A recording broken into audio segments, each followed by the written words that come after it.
Sek, para po sa inyo, opinion nyo, kahit po humingi na siya ng paumanhin, kulang din naman po yung kanyang explanation, sapat na po ba ito o may kakaharapin po ba siya na administratibong kaso?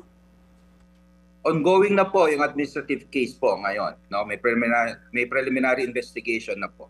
Ang sinasabi po natin dito sa akin pong pananaw, may paglabag po talaga sa ating mga administrative orders. At kaya nga po, humingi tayo ng paliwanag kay Yusek Ricky. Tulad na lang po ng paggamit ng protocol plate.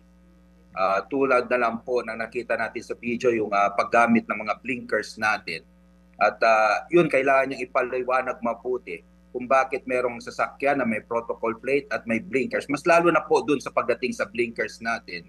Kasi nga po, under our rules and under our administrative order, ang pwede lang po gumamit ng mga blinkers ay usually yun yung mga sinasabi nating government agencies that are involved in law enforcement. Kasama na ambulansya, kasama na mga fire trucks, at wala pong nakasaad sa ating alituntunin at patakaran nakasama ang pribadong sasakyan pagdating sa mga blinkers, buwangwang o mga malalakas na sirena.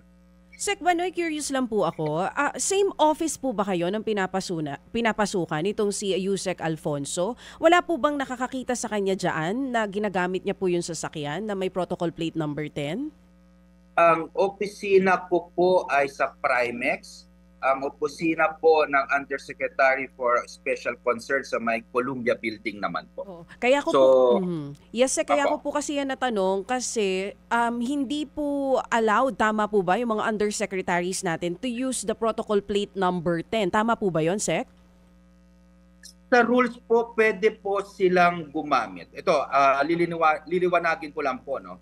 May executive order, ang nilabas sa Executive Order 56 to be exact, kung saan nakasaad dun yung mga government officials na pwede gumamit ng mga protocol plates. Pero merong permissive provision dun na ang sinasabi, pwede din gumamit yung mga ibang opisyales ng protocol plate na merong equivalent rank dun sa mga naunang sinabing mga opisyales. So itong ang undersecretary, based on a DBM salary grade, equivalent siya sa isang associate justice ng Court of Appeals based on salary grade.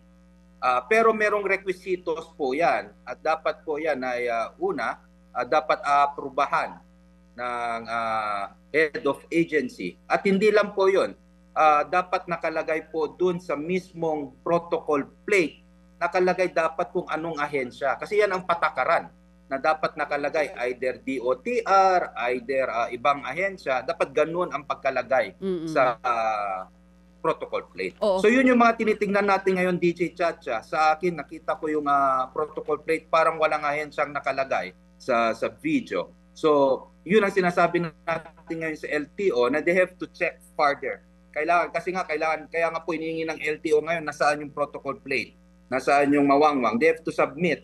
The driver or Yusek Ricky Alfonso have to submit yung surrender the protocol plate itself para masuri. Mga kapatid, brothers and sisters, saan ka pa? Dito na tayo sa totoo. Dito na tayo sa True FM. Mga kapatid, mag-subscribe and follow po kayo sa social media accounts ng True Network PH. Yan po kami, hanapin nyo lang True Network PH, Facebook, Instagram, YouTube, TikTok, and podcast. Mapa Apple or Spotify man yan, mahahanap nyo kami. Lahat ng mga napapanood at napapakinggan nyo po sa programa, nasa social media accounts namin yan. So paano mga kapatid? See you sa social media!